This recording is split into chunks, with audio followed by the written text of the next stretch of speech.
వస్తువుల వర్గీకరణ అనగా క్లాసిఫికేషన్ యొక్క ఉదాహరణలు.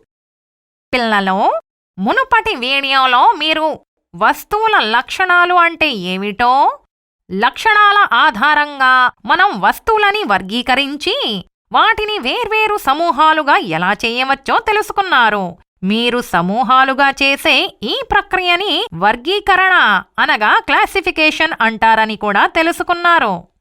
ఈ వీడియోలో మనం చూద్దాం వర్గీకరణ అనగా క్లాసిఫికేషన్ యొక్క కొన్ని ఉదాహరణలు. దీనిలో మనం వాటి లక్షణాల ఆధారంగా వస్తువులను సమూహపరుస్తాము. ఉదయం చోటు తల్లి బట్టలు నానబెడుతుంది. చోటు తన తల్లికి సహాయం చేయడానికొచ్చాడు. అమ్మా, నువ్వేం చేస్తున్నావ్? చోటు, నేను బట్టలు ఉతికే ముందు వాటిని వేరు చేస్తున్నాను. నేను నీకేదైనా సహాయం చేయగలనా అమ్మా? తప్పకుండా చోటు. నువ్వు బట్టల రంగులని బట్టి వాటిని వేర్వేరు బకెట్లో వెయ్యగలవా? సరే అమ్మా.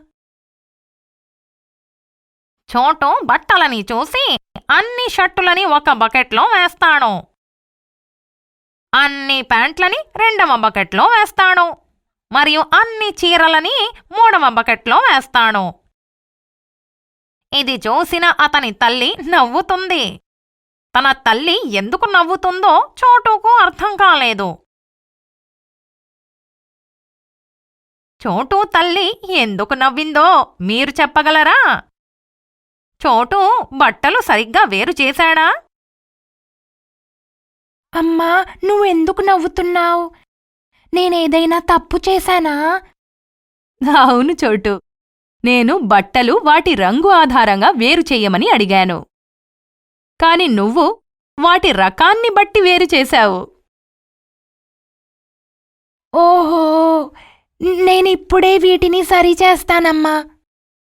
చోటు బట్టలన్నిటినీ బకెట్ల నుండి బయటకి తీసి తరువాత తెలుపు బట్టలన్నిటినీ ఒక బకెట్లో వేస్తాడు. నీలిరంగు బట్టలను రెండవ బకెట్లో వేస్తాడు. మరియు ఎరుపు బట్టలన్నిటినీ మూడవ బకెట్లో వేస్తాడు. ఈ విధంగా చోటు బట్టలని ఒక లక్షణం అనగా రంగు ఆధారంగా వాటిని వర్గీకృతం చేసి వాటిని వేర్వేరు సమూహాలుగా చేశాడు. ఈ ప్రక్రియని ఏమంటారో మీరు చెప్పగలరా పిల్లలు? అవును, మీరు సరిగ్గా అర్థం చేసుకున్నారు. దీనిని వర్గీకరణ అంటారు. అమ్మా, నాకు చాలా ఆకలిగా ఉంది. పద, ఏదైనా తిందాం. సరే చోటు, నేనింకా ఏం వండలేదు. నేను వెంటనే పప్పు అన్నం వండేస్తాను.